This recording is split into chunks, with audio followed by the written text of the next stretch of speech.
오늘 함께 묵상할 하나님의 말씀은 지난주에 이어서 베드로전서 3장 13절부터 22절까지입니다. 너희 마음에 그리스도를 주로 삼아 거룩하게 하고 너희 속에 있는 소망에 관한 이유를 묻는 자에게는 대답할 것을 항상 준비하되 온유와 두려움으로 하고. 사랑하는 성도 여러분, 지난 한 주간 동안 잘 지내셨나요? 함께 나누었던 말씀을 기억해 봅시다. 악한 세상 속에서 우리가 어떻게 살아가야 하는지 베드로가 전하는 권면을 살펴보았지요. 마음을 같이 하고 서로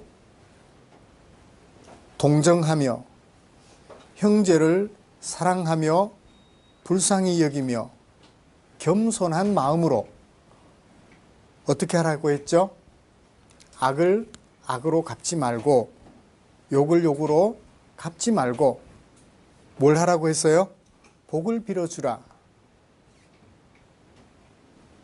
복을 빌어주라. 그것이 계명인 것처럼, 아니 그것이 계명이라고 우리에게 들려준 베드로의 권면을 마음에 담아 봅니다.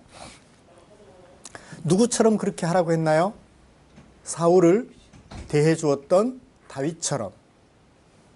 그래서 다윗이 쓴 시를 인용하면서 우리에게 권면의 깊이를 더해 주었죠. 자기를 죽이려 하는 사울 왕을 어떻게 했나요? 동정해 주며 사랑해 주며 불쌍히 여겨주며 그 앞에 겸손하여 오히려 그에게 복을 빌어주고 그를 죽이지 않았던 다윗의 모습을 예로 들어주었습니다. 베드로의 이런 권면을 한 주간 동안 실천해 보시면서 어떤 느낌을 받으셨나요? 그리스도인들은 속이 없어야 되는 것 같아요. 그죠? 그리스도인들은 자존심이 없어야 하는 것 같아요. 그러지 않으면 이런 권면을 실천하며 살아가기가 쉽지 않은 것 같습니다. 쉽진 않겠지만 우리 생명 다하는 그날까지 한 교회에서 하나님의 말씀을 들으며 같이 기도하고 찬송하는 그날까지는 어떻게 해요? 최선을 다해 노력해 보았으면 하는 마음 간절합니다. 이렇게 일상을 하나님의 백성으로 살아서 천하에 하나님의 영광을 드러내는 그리스도인으로 성숙해 가려는 우리를 위해서 하나님께서는 당신의 마음을 귀한 성경에 담아서 우리에게 남겨주셨습니다.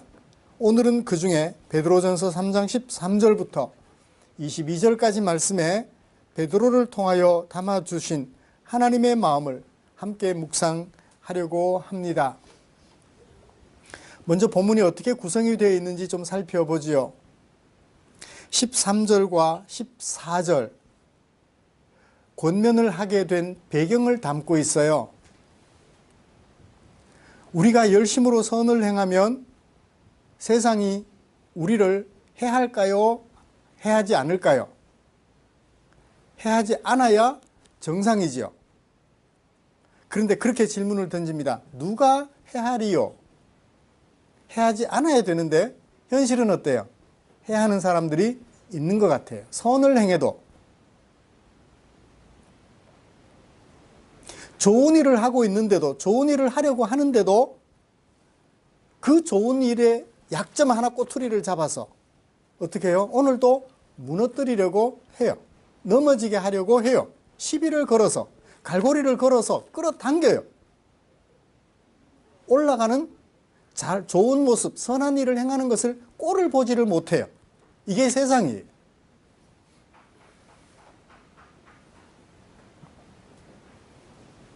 그래서 베드로는 해할 사람 없는 것처럼 말을 해놓고서는 14절에 이렇게 말합니다. 그러나 의를 위하여 고난을 받으면, 가정법이긴 하지만 고난을 받는 것이 현실이다라는 얘기입니다.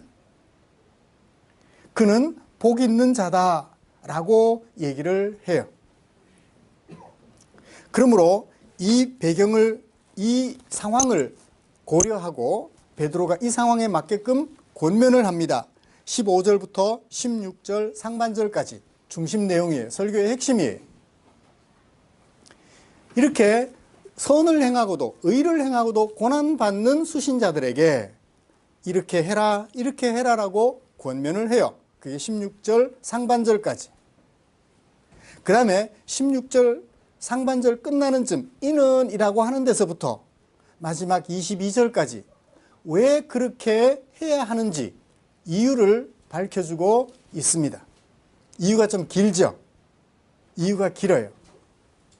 그런데 긴 이 이유 때문에 성경을 오해해가지고 이상한 신학들을 많이 만들어내는 경우들이 있는 그런 본문이라서 뒷부분에 가서 조금 자세하게 설명을 드려서 기존에 오해하고 있던 요소들에 대하여 베드로의 마음은 무엇이었는지 차근차근 살펴보려고 합니다. 고난당하면서도 뭘 해라? 15절에서 16절 상반절 마음을 거룩하게 하고 선한 양심을 가져라. 그렇게 해야 되는 이유 16절 하반절부터 22절까지 그렇게 소개해주고 있습니다. 이런 말씀을 가지고 그리스도인들이 의를 행하고도 고난받는 세상의 현실에 대한 이야기를 좀 시작할까 합니다. 우리가 살아가는 세상을 먼저 보자는 거죠. 손자병법을 가지고 와서 죄송합니다. 지피지기면 백전백승이고 적을 모르면 백전백패다라는 얘기가 있죠. 그래요. 우리가 살아가는 세상의 현실을 알지 못하면 그리고 나의 정체를 알지 못하면 우리는 세상에게 100번 져요.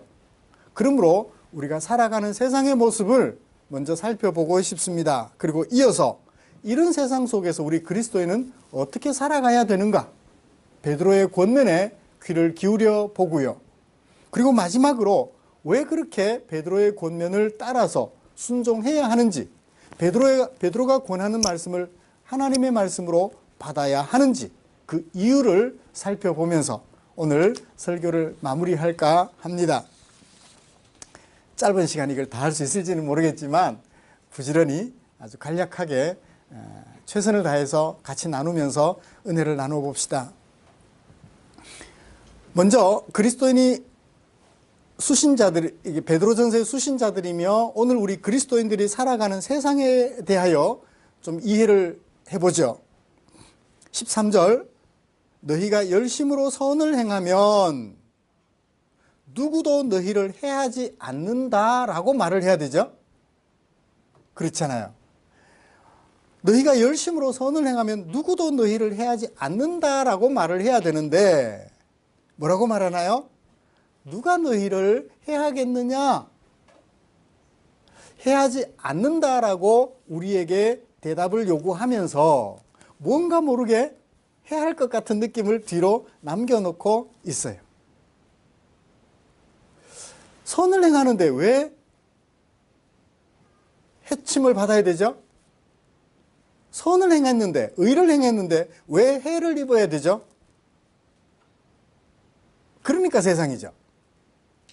그게 예수 믿기 전 우리가 살았던 세상이며 우리가 오늘 살고 있는 세상이에요. 의를 행했는데, 선을 행했는데도 불구하고 해를 받는 이것이 현실이라는 거예요. 예수 믿는 사람이 예수 믿는 사람에게 해를 끼쳐요. 제가 아는 어떤 사람은 세를 들었는데 예수 믿는 집 주인이 그 세를 불안하게 만들어요. 받을 수 있을지 받을 수 없을지 불안하게 만들어요. 예수 믿는 사람도 예수 믿는 사람에게 해를 입혀요. 선한 의도로 함께 하고 싶었는데 그 선한 의도를 묵살하고 위험에 빠뜨리는 이게 현실이에요. 14절 너희가 의를 위하여 고난을 받으면 그는 어떤 사람이다? 복 있는 사람이라는 증거라는 거예요. 예수를 믿는데도 불구하고 선한 의도로 다가서고 의를 행하는데도 불구하고 고난을 당하는 것은 이게 뭐다? 그리스도인이라는 표시라는 거예요. 그리스도인이라는 표시가 세상 속에 살아가면서 뭐를 받는 거예요? 해를 받는 거예요. 무엇을 행함으로? 선을 행함으로. 의를 행함으로. 선을 행하지 않았을 때는 당연히 해를 받아야 돼요. 의를 행하지 않았을 때는 당연히 벌을 받아야 돼요. 그런데 선을 행했음에도, 의를 행했음에도 불구하고 고난을 당하는 것이 현실이다 라는 것을 베드로는 우리에게 말해주고 있습니다. 여기서 고난이라는 말의 의미를 좀 생각해 보려고 합니다. 특히 이제 이번 주일부터, 오늘부터 시작해서 다가오는 주일까지 고난주간이라고 정하고 우리가 절기를 지키는데요. 고난이라는 말의 의미를 좀 살펴보았으면 합니다. 의를 행함으로 고난을 받으면 이 고난이 뭔가 하는 것입니다. 원어를 살펴보면 이 고난이라는 단어가 어떤 용어로 쓰여졌냐면 파스코라는 거예요. 고난이라는 단어를 그렇게 쓰고 있습니다. 그 뜻이 뭐냐 하면 괴로움과 그 괴로움으로 인한 어려움을 아울러서 이르는 말, 사전에 그렇게 기록되어 있어요. 고난이 뭐냐? 괴로움과 그 괴로움으로 인하여 직면하는 어려움, 그것을 아우르는 말. 그래도 어렵죠, 그죠? 사전을 뒤져봤는데도 어려워요. 영어에는 suffer라고 번역을 합니다. suffer. 이것을 좀 다른 개념을, 자주 오해하는 개념을 여러분들에게 설명드리면 조금은 이해할 수 있을 거예요. 질병이 왔어요. 그러면 내 몸에 뭐가 생겨요? 질병이 찾아왔어요. 그럼 뭐가 생겨요? 통증이 오죠. 그것은 고통이라 그래요. 망치질을 하다가 머리를 못대가리라 그래야 되나요? 못대가리라 그래야 되죠. 못대가리를 때려야 되는데 그만 옆에 있는 못을 잡고 있는 내 손을 때려버렸어요. 어떻게 돼요? 그 고통, 통증 엄청나죠. 이건 고통이라 그래요. 내가 이렇게 해야 되는데 이렇게 하지 못했을 때 직면하는 통증, 마음으로, 육체적으로, 신체적으로 당하는 그 아픔은 고통이라고 말을 합니다. 고난이라고 하지 않아요. 고난이란 어떤 지향하는 바, 내가 목표로 하는 바, 그것을 달성하기 위하여 그것이 옳은 일임에도 불구하고 옳지 않은 사람들에 의하여 어려움을 당할 때 그것을 괴로움과 어려움, 이것을 아우르는 말, 고난이라고 한다는 것입니다. 이 고난이라는 말과 고통이라는 단어가 사용된 예를 성경 속에서 찾아 드릴게요. 특히 베드로전서에서도 찾을 수 있습니다. 예를 들면 죄 없으신 예수님이 죄 있는 사람들에 의하여서 십자가에 못 박혀 당하는 것은 뭔가요? 고통이에요. 보세요. 못으로 손에 대고 망치로 때립니다. 십자가에 못 박혀요. 고통이죠. 그 아픔은 말로 표현할 수 없죠. 그 고통을 잘 표현한 영화가 뭔가요? 패션 오브 크라이스트. 혹시 개봉된 영화 보신 기억 나나요? 그 예수님이 당하시는 고통을 절절하게 표현하는 영화가 패션 오브 크라이스트예요.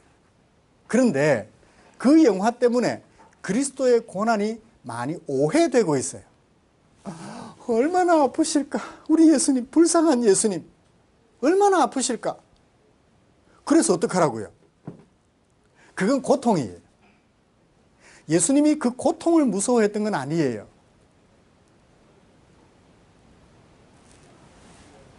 이제 고통과 고난의 의미 조금씩 달라지는 게 느껴지나요? 그렇습니다. 예수님이, 죄 없으신 예수님이 사람들에 의하여 고통을 당하게 될 때 저항하지 않고 감당하는 것, 그 못 박힘을 당하고 있는 그 자체가 뭐예요? 그 자체는 고난이라 그래요. 죄 없는 분으로서 죄 있는 사람들에게 당하지 말아야 될 고통을 당하는 그 자체를 고난이라 그래요. 그러므로 고난은 고통보다는 폭이 좀 더 넓고 크죠. 그 고난이 고통을 가져다 줄 수도 있고 고통을 가져다 주지 않을 수도 있습니다. 그러므로 고난은 고통보다 그 개념이 훨씬 더 크다는 것을 알 수 있습니다. 그러므로 이 고난이라는 단어는 누구에게만 해당될까요? 예수님에게만, 오직 예수님에게만 해당되는 단어가 이 고난이라는 단어예요. 죄 없는 분으로서 죄에 있는 사람들에 의하여 당하지 않아야 될 고통을 당하는 것을 고난이라고 말을 한다면 그 고난은 오직 예수님에게만 적용되어야 할 단어라는 거예요. 근데 이것을 성경에는 우리 그리스도인들에게도 그대로 적용하고 있는 경우가 있습니다. 오늘 말씀에서도 드러나 있어요. 14절. 그러나 너희가 의를 위하여 뭐 받으면? 고난을 받으면. 무엇을 위하여 고통을 당하면? 의를 위하여 고통을 당하면 그게 뭐라고요? 고난이라고 말한다고요. 우리 그리스도인들도 하나님의 말씀에 순종하여서 사랑할 수 없는 것을 사랑할 때, 수고하기 싫은 것을 수고할 때, 힘들고 어렵지만 그것을 감당해낼 때 그것을 가리켜 뭐라고 말한다고요? 고난이라고 말을 한다고요.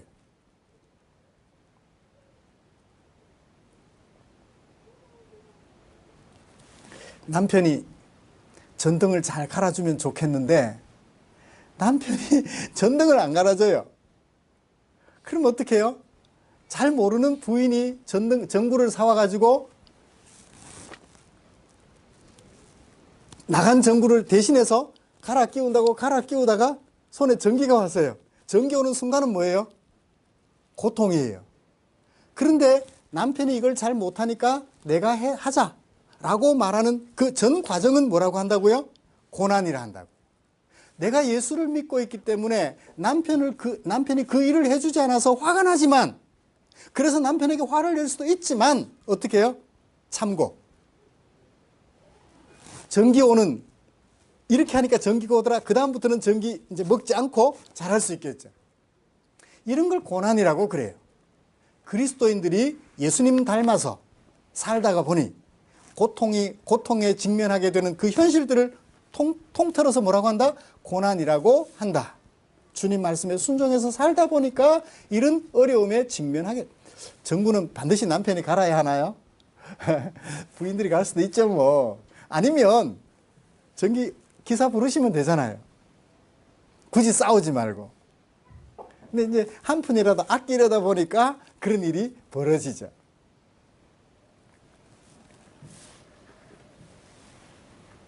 예를 들어 볼까요?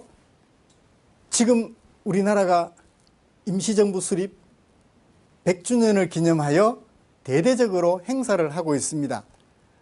방송을 보면 KBS나 EBS 교육방송을 보면 그 1919년 대한독립 만세, 조선독립 만세라고 돼 있나요? 대한독립 만세인가요?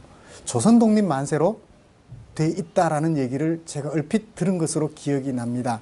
그러다가 점차 임시정부 1919년인가요? 4월 11일 임시정부가 수립되면서 비로소 이제 대한제국에서 대한민국으로 바뀌면서 대한독립만세라는 것이 등장하기 시작했다라는 얘기를 제가 얼핏 들은 걸로 기억이 납니다. 이제 제국, 왕의 나라에서 민의 나라, 백성들의 나라로 바뀌는 그 과정을 우리는 기억해 봅니다. 그 독립운동을 위해서 국내에서 국외에서 망명생활을 하며 온갖 고초를 당하던 우리 선열들을 생각해 봅니다. 그들에게 명분이 있었죠. 일본 제국주의의 침략 전쟁에 항거하여 우리나라의 독립을 쟁취하고 왕의 나라가 아닌, 왕이 자기 나라인 것을 포기했잖아요. 한일 합방에 서명하면서 1910년 한일 합방에 서명하면서 자기 나라임을, 왕의 나라임을 포기했으니까 이제 백성들의 나라로 세워가겠다라고 하는 그 생각을 가지고 독립을 쟁취하려고 했던 그분들을 기억해 봅니다. 그건 정당한 일이죠. 남의 나라를 공격해서 침략해서 자기 나라로 삼켜버리려 하는 이 불의한 일에 대하여 작지만 힘이 부족하지만 항거를 해보려고 하는 것은 정당합니다. 왜 남의 나라를 침략하느냐? 우리나라 백성들이 평온 무탈하게 잘 살아가고 있는데. 대동아 공영은 무슨 대동아 공영? 자기들끼리 잘 살면 되잖아요. 우리끼리 잘 살고 있는데 왜 공격을 하느냐는 거죠. 이런 명분을 가지고 저항운동을 하는데 그 저항운동을 하기까지는 뭐가 따라요? 고통이 따라요. 고통이 따르지만 그 고통을 감수하고 민의 나라, 백성들의 나라로 세워가기 위하여 최선을 다하는 그것을 전체적으로 뭐라고 해요? 고난이라고 말을 하는 거죠. 그 고난을 감당했던 사람들을 우리는 뭐라고 말하나요? 나라의 건국을 위하여 고난을 감당했던 순국 선열들이라고 말을 합니다. 반대로 그 고통이 두려워서 일제에 저항했다가 당하는 감옥이나 또는 매를 맞거나 고문당하는 그 고통이 두려워서 고난을 거절했던 사람들을 우리는 뭐라고 말을 해요? 매국노라고 얘기를 하죠. 물론 그 고문을 당해보지 않은 사람은 쉽게 말하기가 어렵겠습니다만 아무리 나라가 좋아도 생명보다 좋으냐? 어쩔 수 없었다. 어쩔 수 없었다. 라고 하는 사람들은 그래도 이해가 되지만 앞장서서 나라를 일본에게 넘기는 일에 솔선했던 그 사람들을 가리켜 우리는 매국노라고 얘기를 해요. 고통은커녕 고난도 포기해버리고 오히려 평안 무사 안위를 원했던 그들을 우리는 그렇게 생각합니다. 그리스도인들에게도 이런 고난은 와요. 그 사람들은 대한민국의 독립을 위하여 온갖 수고와 희생을 아끼지 않았지만 고난을 감당했지만 우리는 무엇을 위하여? 하나님의 나라가 이 땅에 이루어지기를 위하여. 하나님의 나라가 어떤 나라인가요? 사랑의 나라예요. 그래서 골로새서 1장 13절에서 바울은 뭐라고 말했죠? 흑암의 권세 아래에 있던 나라를 사랑의 아들의 나라로 우리를 옮기셨으니. 사랑의 아들의 나라예요. 사랑의 나라입니다. 이 사랑의 나라를 이루어가기 위하여 온갖 고난을 아끼지 않는 거죠. 그러므로 그리스도인이 되었다는 것은 이런 고난을 피할 수 있는 사람이다, 없는 사람이다? 피할 수 없는 사람이라는 것을 전제해요. 예수 믿고 복 받고 평안하게 된다? 이거 아니에요. 예수 믿으면 뭐가 찾아온다? 고난이 필수 과목이라는 거예요. 고난이 필수 과목. 사랑할 수 없는데 사랑해야 하니까. 용서할 수 없는데 1번씩 7번 넘어라도 중심으로 용서를 해야 하니까. 그 몸과 마음에 다가오는 고통, 나중에는 뭐까지 걸려요? 참다가 어떻게 되기까지 하죠? 우울증까지 걸려요. 그렇게 되면서도 용서해 보려고 그렇게 해서라도 사랑해 보려고 몸부림치는 이 고난은 그리스도인들에게는 필수라는 거예요. 그래, 내 사는 날 동안 우울증 약을 먹는 한이 있더라도 내가 참고 또 참고 너를 용서하리라.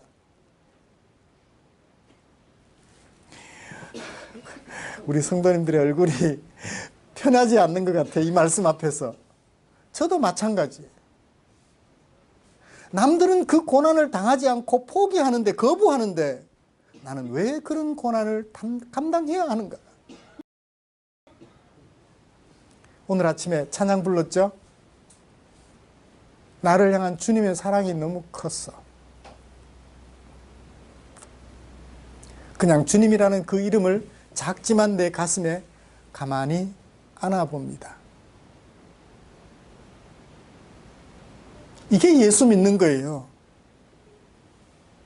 이게 예수 믿는다는 것입니다. 그래도 예수 믿으실래요? 그래도 예수 믿으실래요? 박태현 집사님? 그래도 예수 믿으실래요?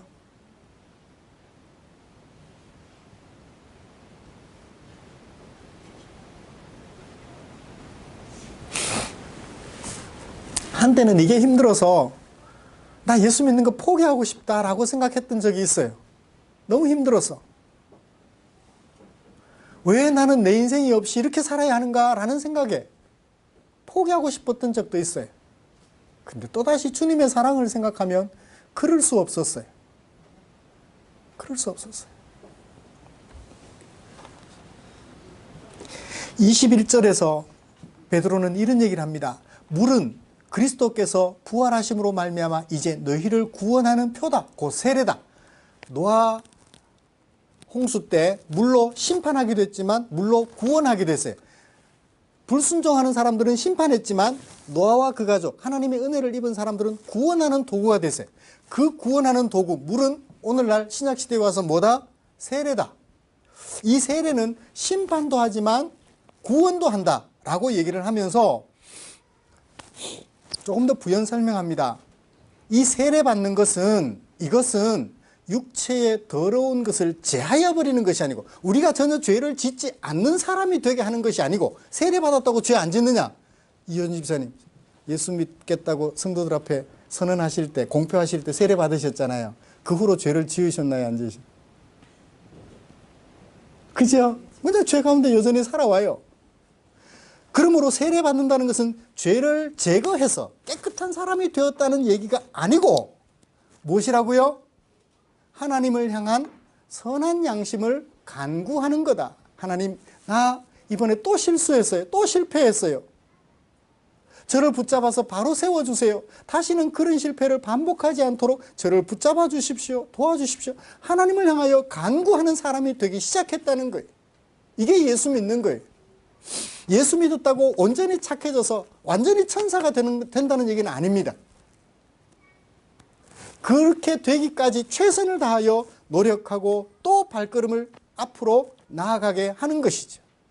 어떻게 해요? 혼자 힘드니까 여보 당신 나 좀 도와줘. 부부간에 도와줘. 부부간에도 도와주는 게 힘드니까 우리 성도님들에게 석 집사님 제가 이번에 이렇게 힘듭니다. 좀 도와주십시오. 기도해 주십시오. 그렇게 해서 힘을 합쳐서 조금씩 연결이 되어가지고 하나의 공동체가 되어서 하나님의 의를 향하여 점점 더 나아가는 것이죠. 이 고난은 그리스도인들에게 피할 수가 없어요. 함께 생활하다 보니까 남편의 아픔을 무시할 수 없어서 남편의 아픔을 같이 느껴요. 그렇죠? 남편이 아파할 때 같이 아파합니다. 그래 당신이 그렇게 의를 위하여 선을 행하며 살았는데 그렇게 힘든 일을 당해서, 아내는 남편이 그런 고난 당할 때 자기는 아무 고난 안 당한 채로 그렇게 살아가나요? 똑같은 아픔을 느껴요. 어느 집사님께서 가정에 그런 어려움이 있다 하면 우리 성도님들이 똑같은 고통을 느껴요. 똑같은 고난을 느낍니다. 그래 저 아픔을 어떻게 감당할 수 있도록 도와줄 수 있을까 고민하게 되죠.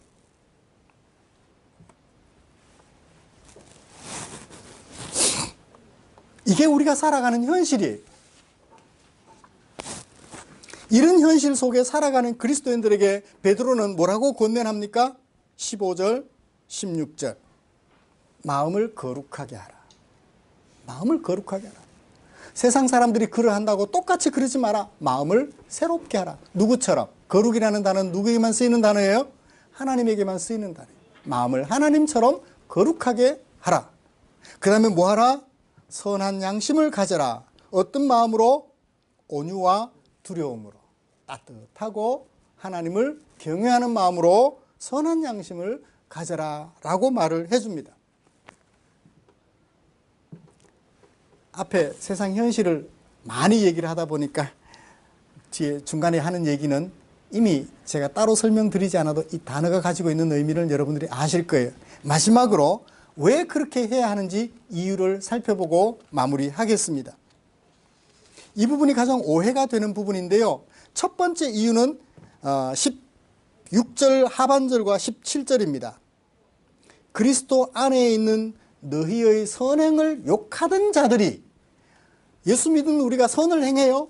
선을 행하는데 그걸 가지고 누가 욕을 해요? 안 믿는 사람들이 욕을 하는 거예요. 너 잘났다. 너 혼자 잘났다. 백로들이 까마귀 하나를 욕하는 거죠. 제가 거꾸로 얘기를 했습니다. 검은 것은 다 나쁜 거냐라고 말을 해서 까마귀 속의 백로, 거꾸로 제가 얘기를 했습니다. 백로들이, 잘난 백로들이 못난 나를 예수 안 믿는 사람들이 예수 믿고 선을 행하는 나를 욕하는 거예요. 근데 그렇게 욕하던 자들이 어떻게 하게 하려고? 그 일로 말미암아 부끄러움 당하게 하려면 우리는 어떻게 해야 돼요? 그 고난을 필수 과목으로 감당해야 된다는 거예요. 내가 고난당하지만 그 일이 하나님의 뜻에 합당한 일임에 감당하려고 할 때 그 사람들이 욕을 했어요. 나중에는 그 욕했던 그것 때문에 부끄러움을 당하게 돼요. 그것을 위해서라도 우리는 선한 일에 열심, 고난을 감수해야 한다는 것입니다. 이건 별 문제 없어요. 두 번째 이유가 문제가 됩니다. 18절. 왜냐하면 그리스도께서도 단번에 죄를 위하여 죽으셨대요. 무엇을 위해서?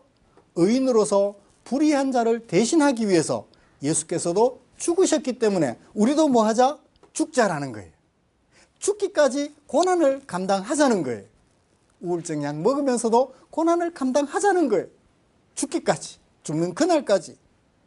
왜 그래야 되죠? 두 가지가 있습니다. 대조가 돼요. 부활하신 예수님이 부활하기까지 왜 죽음 당하셨나요? 18절 하반절에 첫 번째 이유. 그리스도께서 인도하려 하심이라. 어디로? 어디 앞으로? 하나님 앞으로. 누구를? 우리를. 어떤 우리를? 의를 행하며 선을 행함으로 고난당하는 우리를 하나님 앞으로 인도하려고 예수님께서 죽으셨대요. 또 하나 죽으신 이유가 있어요. 19절. 왜 죽으셨나요?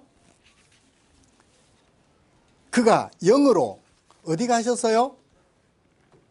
옥에 있는 영들에게 가셔서 그들에게 무엇을 말씀하셨나요? 선포하셨대요. 뭘 말했는지는 말하지 않고 그냥 선포했대요. 뭘 선포했을까요? 자, 앞에 것과 뒤에 것이 대조가 되죠. 우리에게는 무엇을 주셨나요? 하나님 앞으로 인도하시는 은혜를 주셨어요.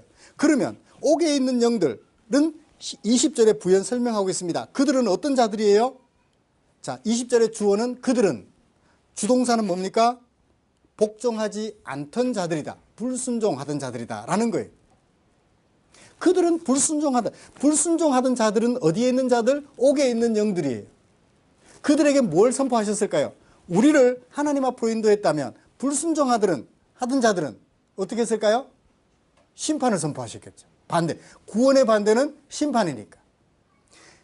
이렇게 수사적으로 이해하면 아무런 문제가 없습니다. 그런데 갑자기 옥에 있는 영들에게 예수님이 영으로 부활하신 예수님이 영으로 가셔가지고 이걸 시간순으로 부활 다음에 어디 가서 뭘 선포했다. 시간순으로 해석해서 노아시대 때 사람들은 특별히 구원에 얻을 기회를 2번 얻은 것처럼 그렇게 잘못 해석해 놓는 경우들이 있어요. 주석학자들이 그렇게 번역을 했더니 제가 공부하던 70년대, 80년대에는 이 주석이 별로 없었어요. 근데 이제 유력하다라는 주석가가 그렇게 주석을 해놓고 나니까 목사님들이 전부 다 그런 식으로 해석을 해가지고 이 부분이 가장 오해되는 부분이 됐어요. 그래서 부활하신 예수님이 옥에 가셔서 뭘 하셨다. 구원 얻는 기회를 주셨다라고 해서 아니에요.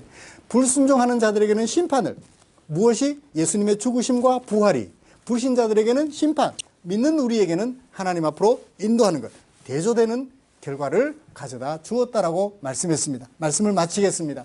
사랑하는 성도 여러분, 이런 예수님의 은혜를 입었다면, 하나님 앞으로 인도하는 예수님의 은혜를 입었다면 우리 남은 생애 동안 어떻게 할까요? 부지런히 고난을 즐기는 우리가 되었으면 좋겠어요. 고난 앞에 왜 하필 나에게 이런 고난이라고 말씀하시기보다는 이런 고난을 즐기며 그 고난을 가하는 사람들을 끊임없이 사랑해주면서 우리 일생을 살아가실 수 있을까요? 그게 예수 믿는 거니까 그렇게 살아봅시다. 저도 그렇게 살아보도록 노력하겠습니다. 힘들면 목사님 기도해 주세요. 제가 너무 힘이 들어요.